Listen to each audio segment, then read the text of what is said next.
Here we are doing another video on my diet. Wanted to, I guess, make this video for you guys. If you're looking to become vegan in any way, I got you guys with some proven tips. You like this polo I got? We're looking real fancy today, right, boys and girls?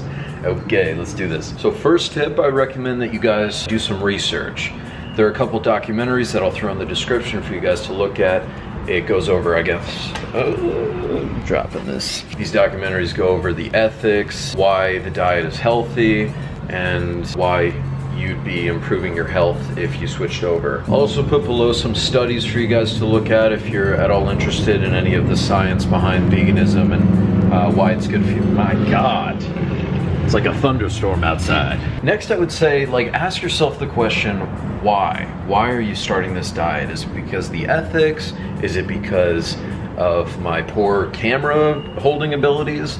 Or is it because maybe you want to improve your health just in the general sense, you know? I think a lot of the times people try and just go, head first into this diet, and they don't really understand the main reason. And so when cravings come along, they give in. And then I think it would be nice to have an anchor to just hold you in place when those cravings come along so that you don't quit on the diet immediately anyways. So yeah, so that's a thing.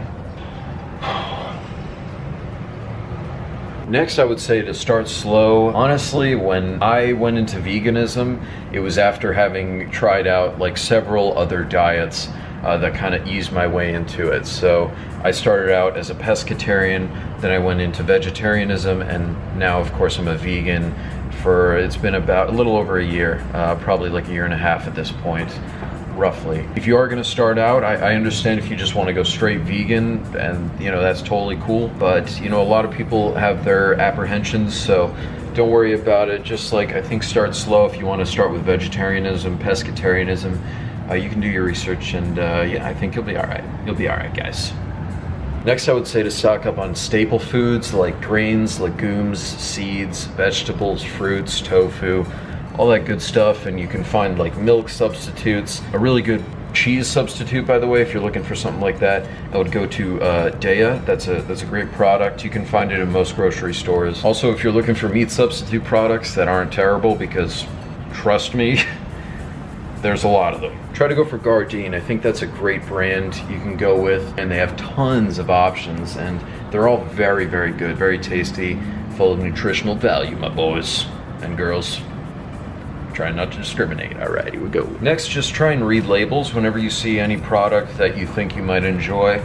See if it has eggs in it, milk. Usually at the bottom of the ingredients list, they have kind of bold text that shows you a bunch of the different allergens that you might see, like milk, soy, eggs, wheat. Of course, as vegans, we could have wheat and soy, but some vegans even just avoid soy altogether. So honestly, even as a vegan, you can eliminate your diet even further, but me personally, I try not to, because I'm already kind of limited by my allergies. I'm allergic to a lot of tree nuts, and well, that's pretty much it as far as what I can eat on the vegan diet. But yeah, it's fun time. My arm is exhausted right now. Okay. Speaking of which, if you go out to eat, sometimes I've noticed that when I say that I'm a vegan, I'm not always taken seriously. So saying that you have an allergy is a great way to kind of have people who are cooking your food, take it more seriously, I guess, take the diet more seriously. So that could be a thing that you could try out. Also, on social media, you could try and follow other vegans. The reason for this is that you can check out the recipes that they use, you can check out their stories, their transformations, and that can be kind of like a motivator for you. It gives you that sense of community. I think that really helps when you start out this diet, because the vegan diet can feel pretty isolating depending on, where you are in the world, who you associate yourself with. So that's, I think, a good tip to run with if, of course, you're not surrounded by vegan friends or anyone who is even remotely close to the diet. Also, try not to give into the stereotypes. I see a lot of people say oh dude, you're gonna, what are you, deficient in zinc, calcium, vitamin D, protein, B12, all these things. I see a lot of people talking about that. I think the only realistic deficiency is B12.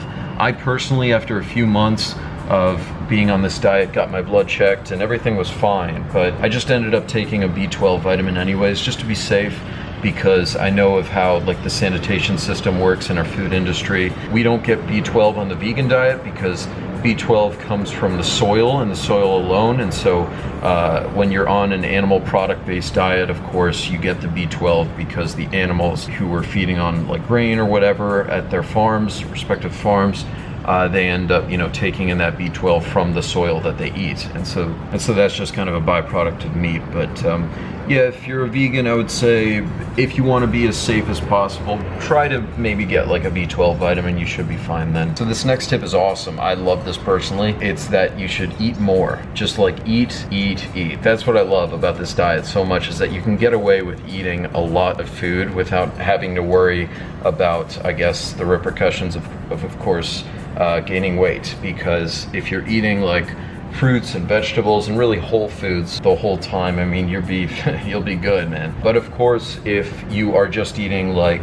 carbs and like fatty foods, which of course you can get on a vegan diet easily, then maybe take it easy, of course, but for the most part, you can eat a lot, so be wary of that. That's actually why a lot of people find that they lose tons of weight, because they don't eat enough. Even if you do eat enough, you'll probably still lose weight compared to the diet that you possibly had before. Of course, everyone's different. I don't know what your diet was, but eat more and you'll be good. I feel like people are gonna come back in a few years just like as fat vegans, and I'll just be like, well, sorry guys. But don't be afraid to eat more is what I'm saying. Whatever, you get it. Or do you?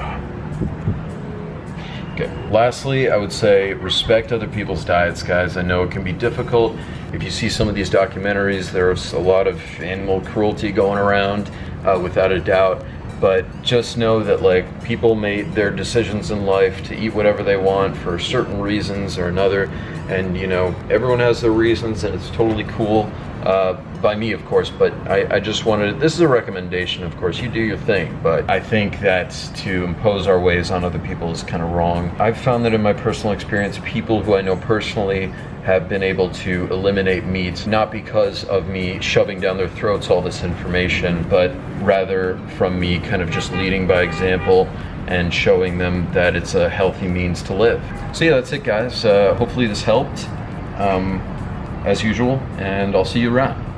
All right, guys.